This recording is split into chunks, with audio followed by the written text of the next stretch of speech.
Muy buenas tardes, les damos la bienvenida a nuestro primer conversatorio de Medical and Scientific Knowledge. Gracias a quienes están viéndonos desde distintas partes de Latinoamérica. Quienes habla Gonzalo Busquets, integrante del equipo de contenidos y difusión científica de MSK. Nuestro agradecimiento a quienes están del otro lado para presenciar una más de nuestras charlas con profesionales de prestigio del ámbito de la medicina, la enfermería y la ciencia. También a quienes ya han participado previamente de esta clase de eventos y en esta oportunidad han vuelto a sumarse. Muchas gracias. Antes de presentar a quienes nos estarán acompañando en esta ocasión, les extiendo la invitación a suscribirse a nuestro canal de YouTube, MSK-Medical and Scientific Knowledge. Una vez finalizado este conversatorio, ingresan, se suscriben y allí podrán encontrar material informativo sobre nuestra propuesta académica y en el futuro ver más eventos como este sobre distintas temáticas que mes a mes iremos abordando. Ahora sí, es momento de presentar a las profesionales que estarán dialogando sobre el tema que pueden ver en pantalla, desorden alimentario en el personal de la salud. Para eso, le damos la bienvenida a Laura Balcarce, psicoanalista con magíster en psicoanálisis por la Universidad de Buenos Aires. Ella es docente e investigadora de la Facultad de Psicología en la misma universidad, docente de la Maestría de Clínica Psicoanalítica en la Universidad Nacional de San Martín y docente en el Instituto Clínico de Buenos Aires, además de autora del libro Las presentaciones de enfermos en la CAM. Buenas tardes, Laura, muchas gracias por su presencia. Hola, Gonzalo, ¿cómo estás? Buenas tardes, muchas gracias. Un placer estar aquí. Muchas gracias por estar aquí con nosotros en este primer conversatorio de MSK. Y también le damos la bienvenida a Noemí Perry, licenciada en nutrición, egresada de la Universidad Maimónides, docente universitaria en esa institución dentro de la carrera de la licenciatura en nutrición. También miembro de la Sociedad Argentina de Nutrición y autora de nuestro curso de nutrición en MSK. Buenas tardes, Noemí, un gusto contar con su participación. Hola, buenas tardes Gonzalo, buenas tardes Laura y bueno, ya todos los que están ahí viéndonos del otro lado, muchas gracias por la convocatoria. Muchas gracias a ambas por estar presentes. Bien, para contarle un poco a la gente, a continuación iremos presentando distintos temas para conversar alrededor de la temática de desorden alimenticio en el personal de la salud. Invitamos a quienes estén del otro lado a que vayan compartiendo sus opiniones al respecto de cada uno de los temas que iremos abordando a través del chat en vivo de YouTube. Em, para, para comenzar, vamos a ir con el primero de los tópicos, que es análisis de la situación actual en Latinoamérica y factores causantes de los desórdenes alimenticios. Vamos con la palabra, en primer lugar, de Laura Balcarce. Bueno, muchas gracias, Gonzalo. Buenas tardes nuevamente. En principio, diría que en la actualidad, digamos, nos encontramos en una época de la pospandemia, ¿no? En el cual, digamos, el COVID-19 nos ha enfrentado a todos a una situación inédita, en donde durante un extenso periodo modificamos radicalmente nuestras actividades, nuestro estilo de vida y nuestra cotidianidad. En este contexto, un sector de la población, que específicamente son los profesionales de la salud, fueron, digamos, afectados como muy especialmente, y en ese contexto creo que algunos de los factores como la alta exigencia, la responsabilidad, el trabajo continuo, digamos, sin horas de descanso, sin respetar, digamos, los tiempos de recuperación de una intensa jornada laboral, la angustia frente a que son algunos de los factores que impactaron en la aparición de algunas patologías. Si bien estos factores ya existían antes, en estos últimos años constatamos que se han incrementado. Algunos de los puntos como importantes que me parece destacar muy rápidamente: la alta demanda laboral, ¿no?, a la que están sujetos los profesionales de la salud, como decía, con estas largas jornadas de trabajo y condiciones laborales estresantes, mucha autoexigencia, ¿sí?, poca posibilidad de descanso, muy poco tiempo para satisfacer necesidades básicas, como por ejemplo, referidos al tema que estamos trabajando hoy, comer, hidratarse. La alta demanda laboral y estas presiones laborales hacen que las jornadas muchas veces sea muy exigida, es decir, atención de muchos pacientes con sobreturnos, agendas, digamos, muy cargadas, con muchas urgencias y plantean, digamos, una actividad laboral sin pausas, ¿no? Lo que redunda muchas veces en que los profesionales de la salud, digamos, comen mal, duermen mal, y también encontramos en distintos, digamos, indicadores del burnout que Federico Núñez ha trabajado mucho en su tesis de maestría sobre este punto, en cuanto con el desgaste emocional, la entrega, digamos, emocional muy alta. En general diría que los profesionales de la salud ven al otro como paciente y ellos mismos, digamos, no se ubican en ese lugar, ¿no? No nos ubicamos muchas veces en ese lugar. Entonces, muchas veces es difícil buscar ayuda y hablar abiertamente, ¿no?, de los problemas en relación a la salud mental, por cierto temor también a ser juzgados o estigmatizados o perder algunos puestos a los que se ha arribado. Entonces creo que son varios factores que muchas veces repercuten. En este caso estamos conversando sobre ciertos trastornos en relación a la alimentación, pero también muchos otros como la ansiedad, la angustia y demás, que creo que en este periodo post pandemia se han incrementado bastante y se han manifestado todas estas patologías que considero antes tal vez permanecían un poquito más ocultas o en silencio. A mí, Bueno, es muy interesante lo que acá estaba marcando Laura, ¿no? El antes y el después de la pandemia, porque fue un momento muy bisagra, ¿no? En todos los profesionales de la salud. Y en realidad con la alimentación fue un marcador muy importante, ¿no? Todo lo que ocurrió por todo lo que bien explicó Laura, ¿no? Pero aparte acá yo le voy a sumar otros aspectos, ¿no? Que tienen que ver con esas conductas de riesgo que pueden llevar a el desarrollo de algún trastorno alimentario en el profesional de salud. Hay un estudio muy interesante porque no hay mucha información de esto, ¿no? Es como que, por lo que decía Laura, para evitar el estigma, las etiquetas, ¿no? Entonces cuesta pedir ayuda o cuesta, ¿no? Volcar lo que se está viviendo.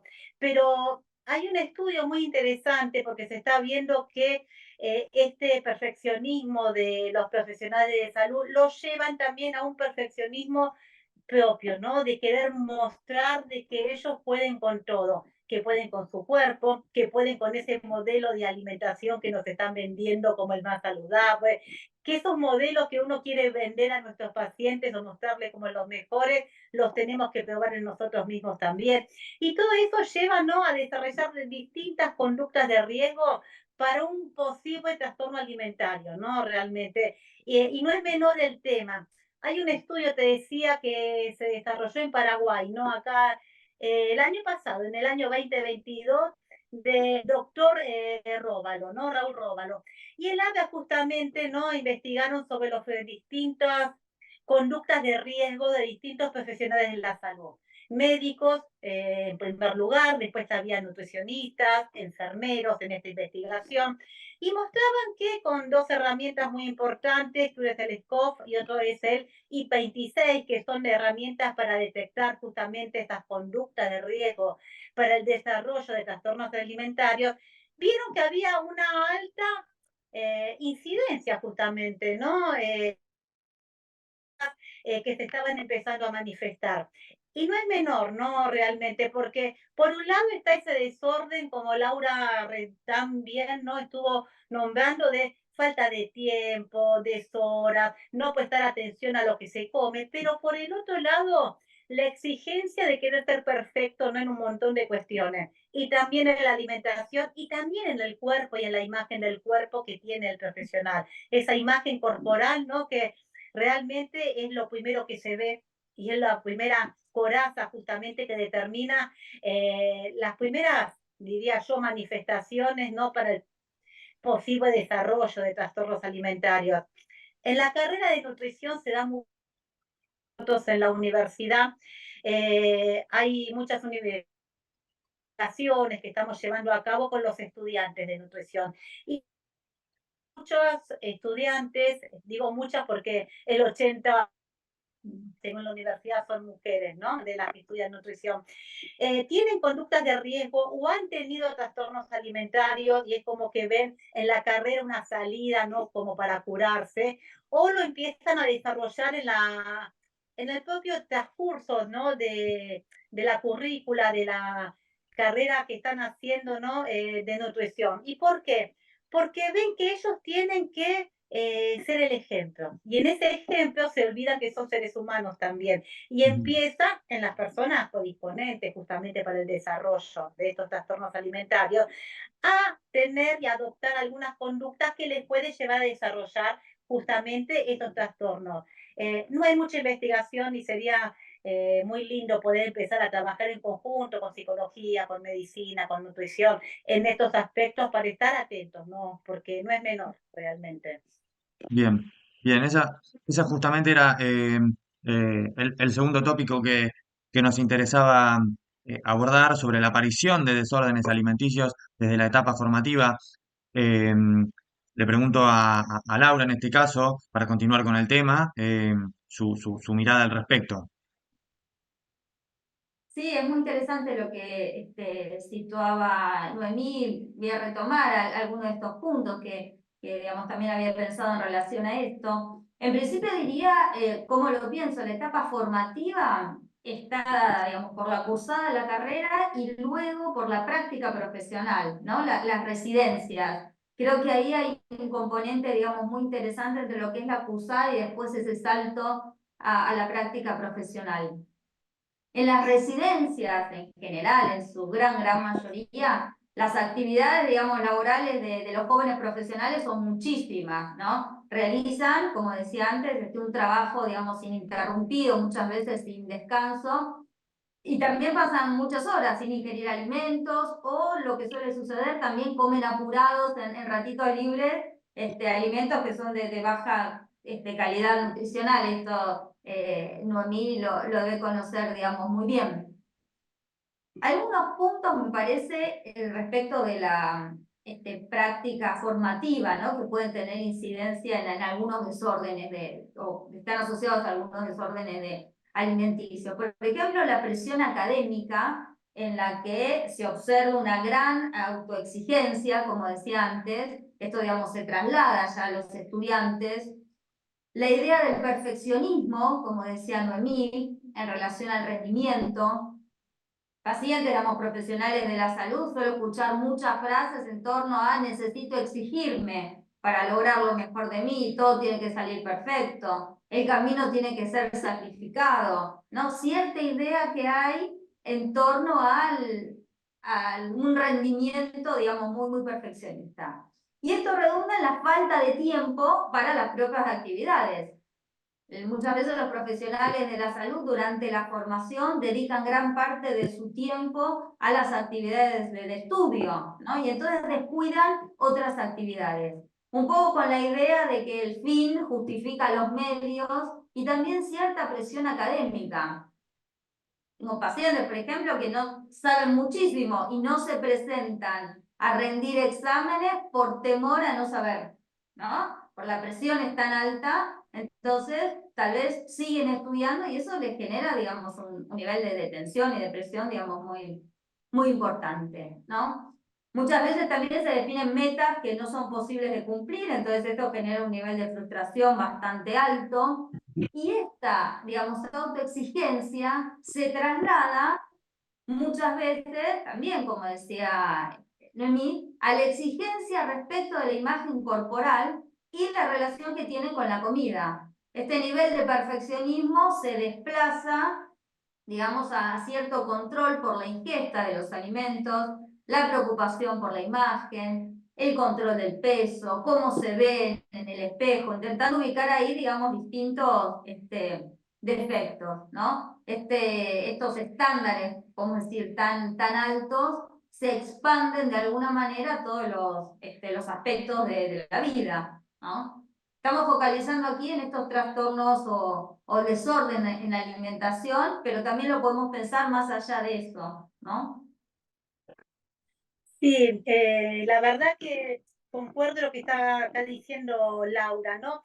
Y es importante remarcar que un trastorno alimentario no lo va a desarrollar cualquier persona. Hay un montón de factores de riesgo justamente que entran en juego para poder desarrollarlo. Puede haber conductas de riesgo, pero para que se instaure un trastorno alimentario, tiene como que conjugarse un montón de factores, ¿no? Factores biológicos, factores psicológicos, factores culturales, factores comportamentales también, y todos ellos en sí es como que en personas predisponentes puede llegar a desarrollarlo. Y por eso hay que estar tan atentos desde la etapa de formación, para estar atentos en los profesionales que se están formando, pero también en los profesionales de la salud que ya están ejerciendo, porque cuando se instaura un trastorno alimentario, la realidad es que cuesta muchísimo que no se cronifique.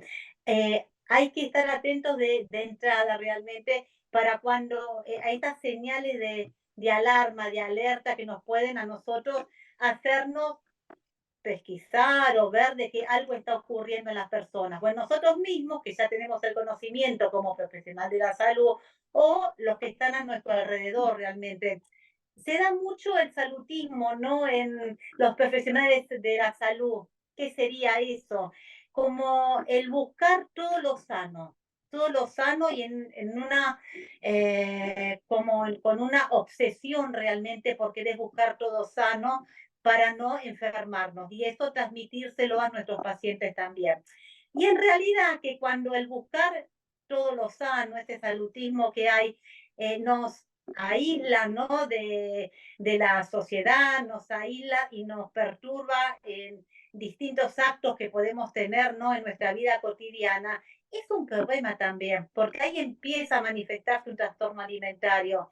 Porque en realidad un trastorno alimentario es un trastorno psiquiátrico, que la manifestación es como es justamente esa conducta alimentaria alterada de alguna forma. No normal o no saludable, si salimos del término normal, sería no saludable justamente. Y esa perfección justamente lo puede llevar, por un lado, por el buscar todo sano, ¿no? Yo, como profesional de la salud, tengo que buscar la salud en todos los aspectos.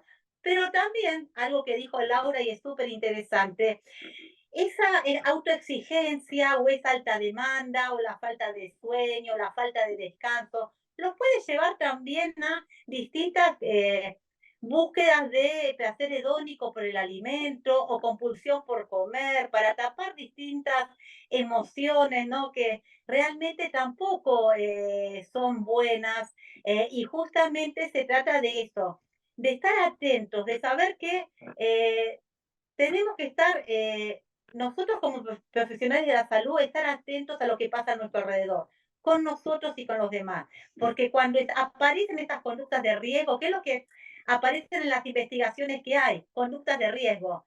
No hay sobre si hay algún trastorno alimentario ya instaurado. Eso es como que hay medio tabú para que no haya estigma, calculo, o el mismo profesional de la salud no va a responder realmente, es como que está medio tapado, pero sí hay mucho de conductas de riesgo, o por buscar la perfección, o por buscar ese comer emocional o compulsivo para tapar emociones, esa falta de tiempo, ¿no? Que lo puede llevar a las personas a estar cansado, con sueño, agotado, ese estrés mismo también que lo puede llevar a ser comedores emocionales, que también son conductas de riesgo para trastornos compulsivos en relación con la alimentación.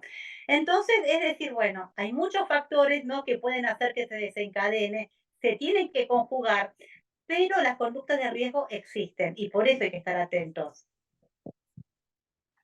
Bien, bien, bien, buenísimo. Seguimos un poco conectando temas porque recién Noemí mencionaba de las alertas que se pueden ir viendo previamente. Y el próximo tema que nos interesaba tocar es el de signos y síntomas tempranos que se pueden detectar para ver posibles desórdenes alimenticios en el personal de la salud. Continuamos con usted, Noemí. Bueno, mira, los signos o síntomas o esas cosas, esas conductas que nos pueden poner de alerta, son muchas, ¿no? Porque hay distintos trastornos alimentarios, algunos trastornos van a ir por, como la anorexia nerviosa, por la restricción, otros van a ir por la compulsión y comer en forma compulsiva con métodos compensatorios o no. Hay un montón de trastornos alimentarios que no tienen un diagnóstico específico porque son como una suma, ¿no? Que se llama los TAN, no especificados, que son los distintos señales de alerta. Entonces, a ver, el aislamiento es un factor, especialmente el aislamiento en el sentido de la comida, ¿no? El no frecuentar lugares donde yo sé que no se come en forma saludable, entonces me aíslo y no voy y me alejo de mi círculo diario que antes era normal. Por un tema no comer sano me estoy aislando. Otras conductas de riesgo son ese miedo o esa fobia a subir de peso, ¿no? A que mi cuerpo vaya cambiando por distintos motivos. Entonces eso lleva también a querer controlar ese cuerpo que puede cambiar con el alimento, con restricciones, con métodos compensatorios. Otra conducta muy importante que tenemos que tener en cuenta es cuando hay un trastorno alimentario que no está todavía eh, en el manual de SM5, ¿no? Que es la ortorexia. ¿Y qué sería la ortorexia? Que es muy común en los profesionales de la salud también. La obsesión por todo lo saludable y por el alimento saludable. Y el problema no es que eso es malo, está buenísimo comer sano, ¿no? Y buscar lo más sano y lo más saludable en alimentación. El mayor inconveniente es cuando esa búsqueda me lleva a aislarme de los demás, justamente. Y eso me empieza a llevar a excluir muchas veces muchos grupos de alimentos o alimentos en sí que son necesarios para las personas. Con esas pequeñas manifestaciones que se pueden dar, que muchas veces están ocultas, ¿no? O hay que tener un ojo entrenado para poder darnos cuenta de qué es lo que está ocurriendo. Pero son pequeños eh, signos o síntomas que van apareciendo. Acá la psicóloga me va a corregir si está bien cómo lo estoy utilizando, si signos o síntomas. Yo soy nutricionista, pero son distintas señales que a nosotros nos pueden hacer estar alertos de que algo está pasando o con nosotros mismos o con un colega, o con un profesional que está a nuestro lado. Y está bueno poder estar atentos para realmente poder ayudar en las primeras etapas, porque como dije recién, si se cronifica un trastorno cuesta mucho salir realmente, y después es como que un trastorno puede ir mutando también, de la restricción a la compulsión, a la hiperfagia. Hay que estar muy atentos a estas señales, ¿no? Para que no se manifieste del todo en la persona, ¿no? Bien, Laura, de su parte. Sí, quisiera destacar a lo que tomó Noemí, que creo que son los signos como más importantes. La importancia fundamental de poder leerlos, ¿no? Y detectarlos, porque pueden pasar, digamos, muy desapercibidos durante mucho tiempo, formando parte de una especie de cotidianeidad, ¿no? Que se va transformando sin ningún registro. Entonces me parece que detectar esos signos es fundamental. Tal vez son índices de la presencia de cierto desorden, tal vez no, pero sí es importante registrarlos, ¿no?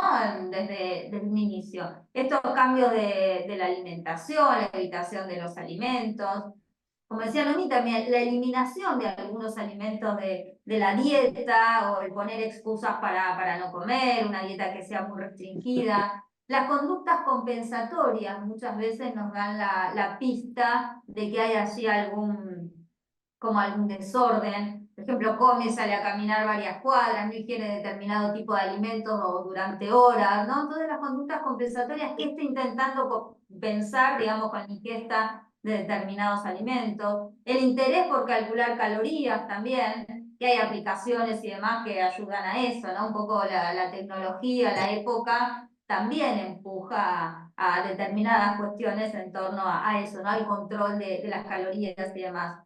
La preocupación por controlar el peso, la culpa, ¿no? Después de haber ingerido determinados alimentos, esto también puede ser algo muy frecuente y un punto a poder leer, a detectar.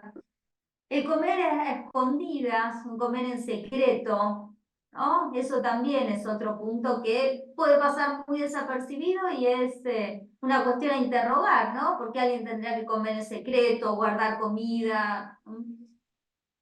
También, como decía Noemí, dejar de asistir a actividades Y muchas veces cuando se pregunta por qué cambian estos hábitos, bueno, para evitar justamente la ingesta de alimentos, ¿no? A veces de algunos alimentos específicos o a veces de todos, para no comer justamente con otros.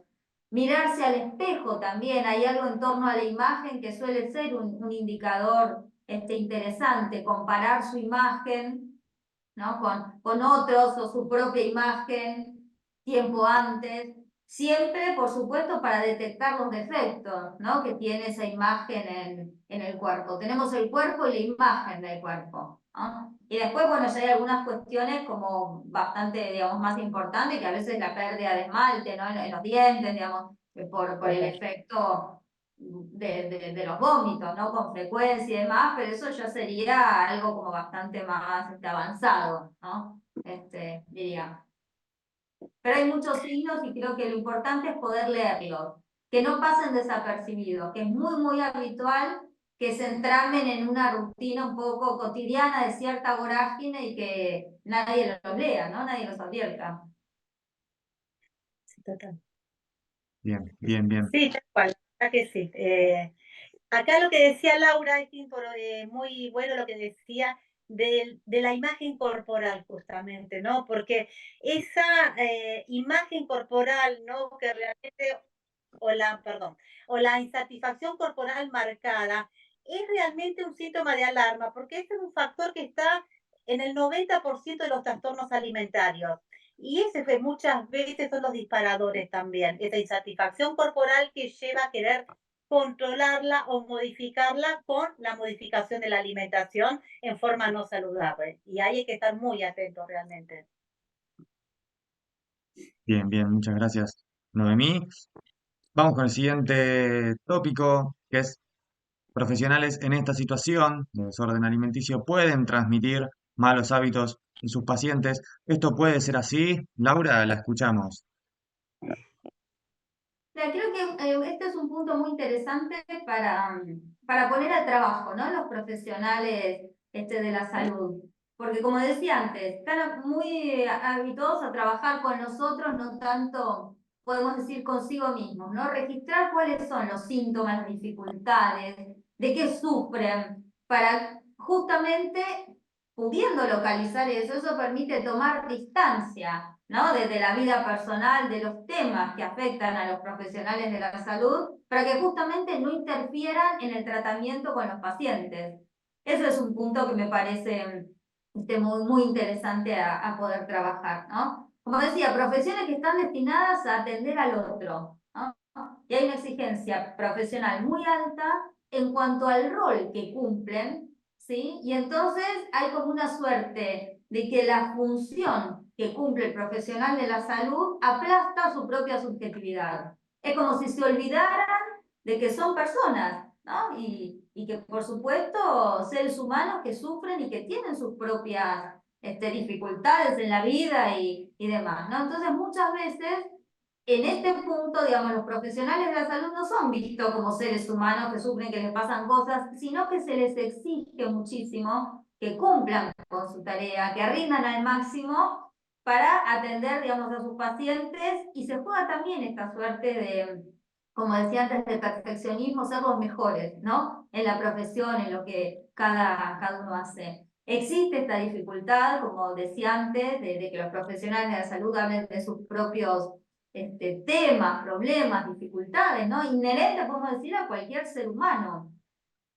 Y en muchas ocasiones no hay espacios para tratar estos temas, ¿no? Entonces se les exige o se exigen a sí mismos como que nada les pasa, ¿no? Nada les sucede y continúan en la atención de los pacientes y demás. Creo que hay dos cuestiones. Evitan hablar, como dije al principio, por temor a perder cierto prestigio, competitividad, intentando mantener una imagen de perfección en su campo. Y justamente lo que quiero proponer es que es todo lo contrario.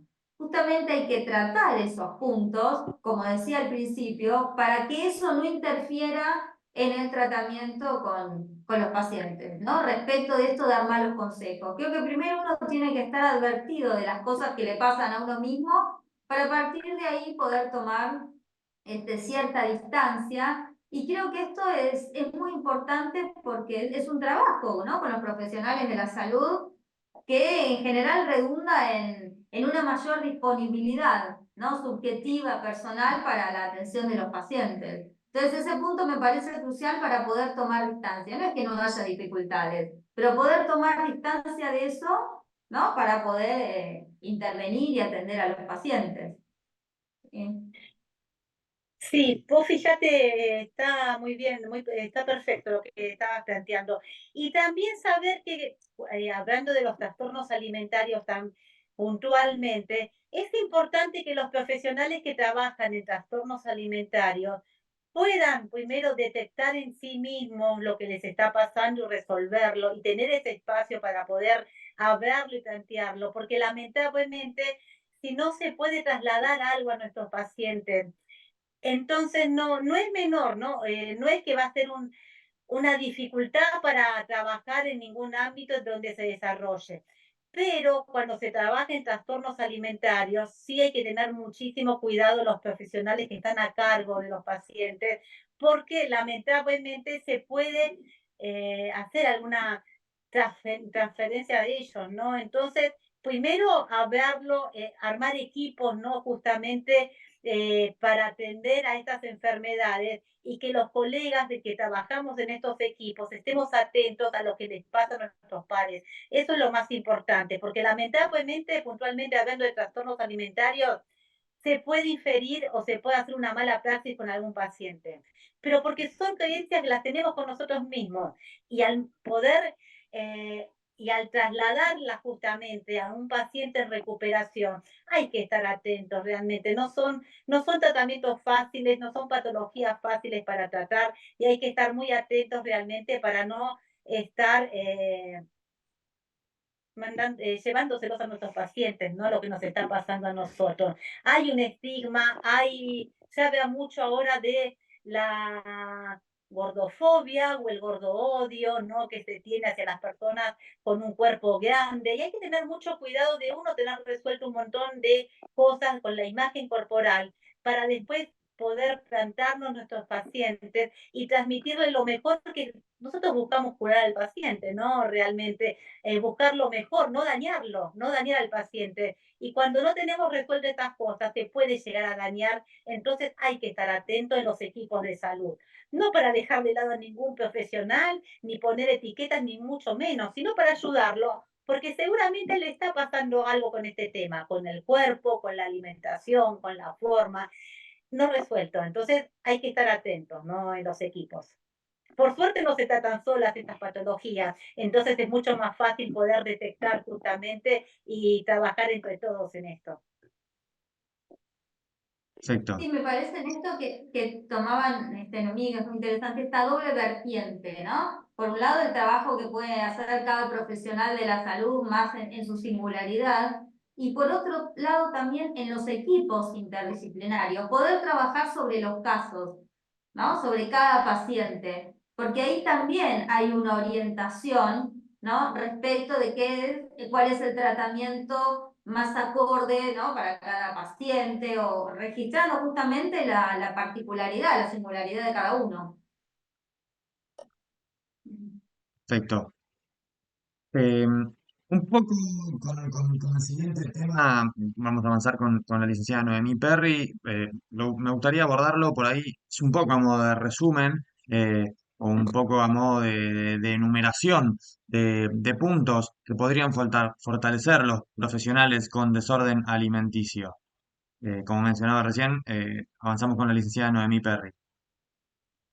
Eh, lo más importante es saber que estos son trastornos psicológicos, ¿sí? Que si no hay un tratamiento interdisciplinario, es muy difícil poder abordarlos. Entonces, el primer consejo es que si uno detecta que uno ve algo que me está pasando, me hace ruido, que me estoy aislando, que me da fobia un alimento, la culpa, consultar a un psicólogo especialista, consultar a un médico especialista en trastornos y consultar a un nutricionista, siempre en equipo. No pensar que uno solo puede resolverlo, porque son enfermedades psiquiátricas, de eso se trata realmente.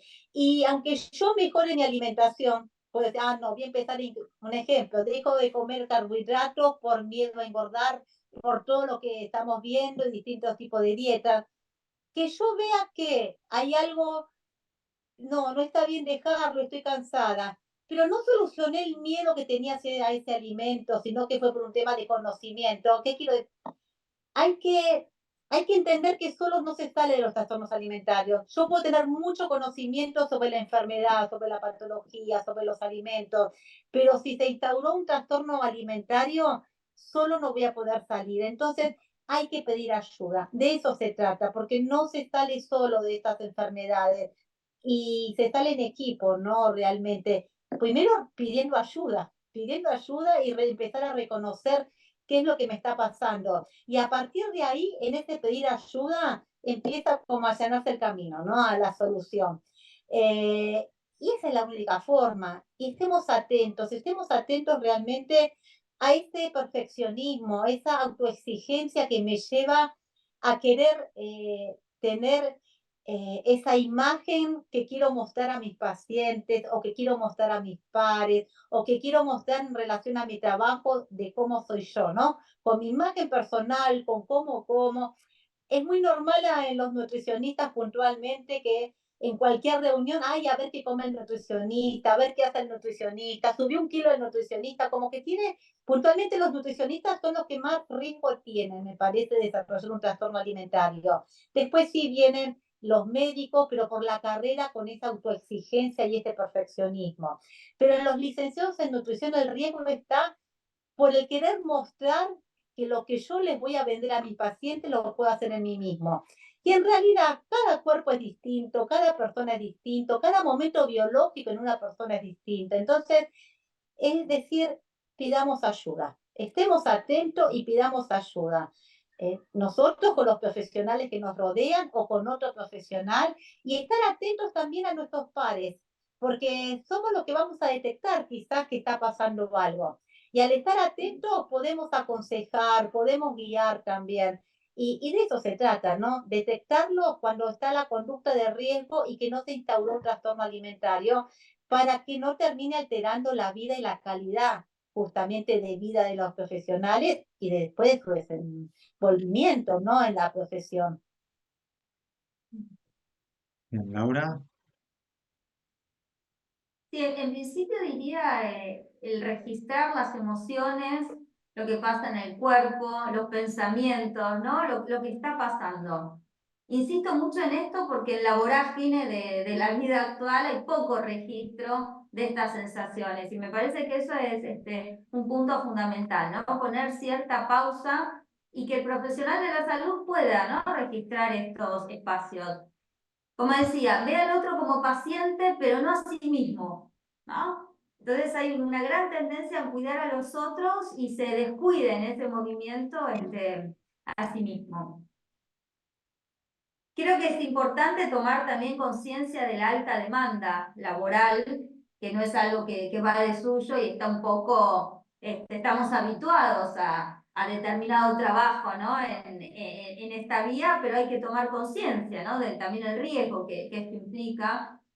Y un punto que me parece muy importante es la dificultad de establecer límites y condiciones, ¿no? Muchas veces los profesionales de la salud podemos decir no saben decir que no, ¿no? Frente a una alta demanda y exigencia, lo que hay que pensar es cómo establecer otras alternativas.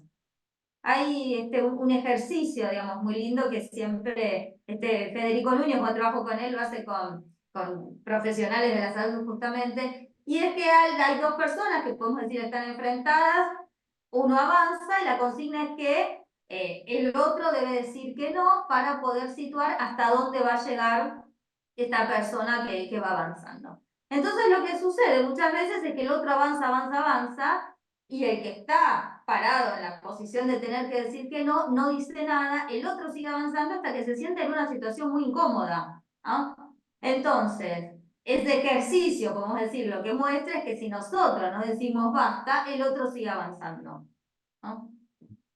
Y si el otro avanza y nos deja en una situación muy incómoda, El punto es qué podemos hacer nosotros para establecer esas buenas distancias, ¿no? Y no permanecer, ¿no? En situaciones muy incómodas que después, bueno, tienen, podemos decir, manifestaciones en otros aspectos.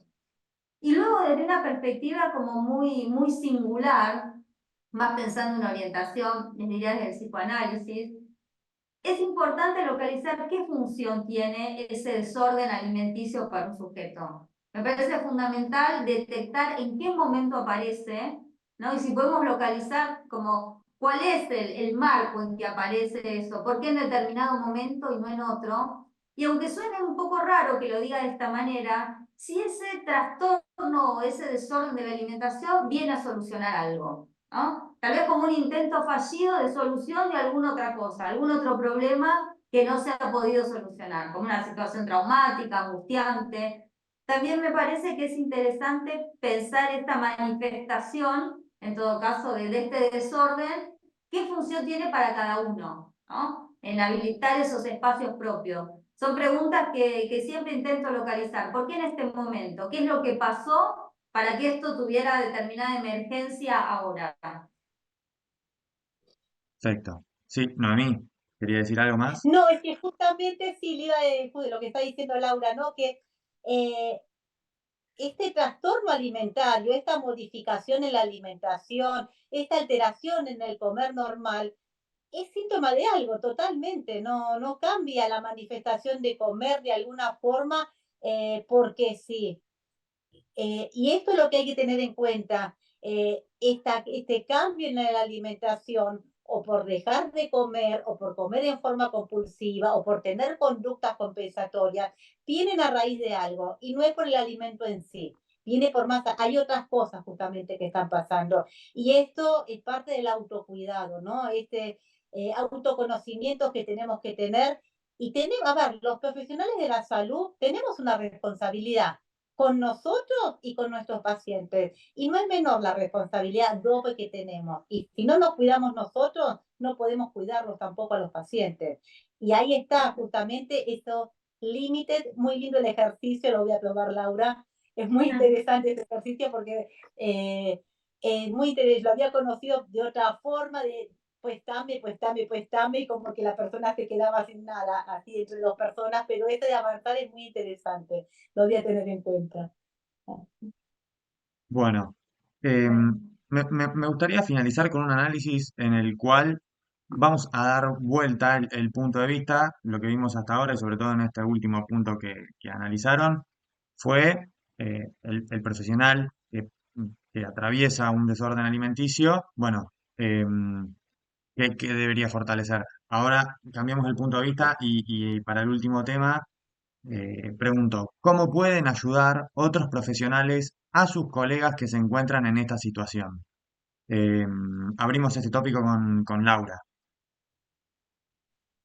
Bien, en principio pienso en habilitar la posibilidad de hablar, ¿no? Y como decía antes, de registrar estos malestares. Algunas recomendaciones, tal vez. No olvidarse de sí mismos, ¿no? Un poco esto que venía planteando. Y cierta pregunta, tal vez, ¿no? A los médicos o nutricionistas o distintos profesionales de la salud.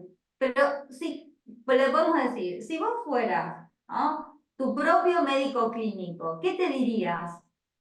Modificar esta posición, ¿no? Como ser el propio doctor. Porque si llega un paciente, digamos, con determinados síntomas, uno le podría preguntar al profesional de la salud, ¿qué le dirías a ese paciente? ¿No? Porque siempre está enfocado para atender al otro. Pero me parece que es muy interesante hacer ese ejercicio de ser el propio paciente, ¿no? ¿Y qué diríamos respecto de eso? O cómo nosotros transmitiríamos a otro eso que nos está sucediendo. Respecto de la rutina laboral, dedicar el tiempo podemos decir que son distintos niveles, ¿no? Dedicar determinado tiempo al almuerzo, a la actividad laboral, pero ¿qué cosas nos están pasando? A mí me parece que poder registrar estos cambios que se producen en un ser humano, ¿no? Lo digo así de modo general, son muy importantes, no solo en los pacientes, sino en los propios profesionales de la salud que estamos dedicados, ¿no? A la atención de los otros, a la atención, al cuidado. Sí, Noemí. sí, justamente como a nuestros pares los podemos ayudar estando atentos, ¿no? Uno busca que con los pacientes buscamos la empatía, la escucha activa, ¿no? Poder hacer un vínculo. Bueno, con nuestros pares lo mismo, tenemos que buscar eso, ¿no? Ser empáticos con nuestros pares, con mis colegas, ¿no? En todo el ámbito laboral, donde uno está, en el sanatorio, en la clínica, en la universidad.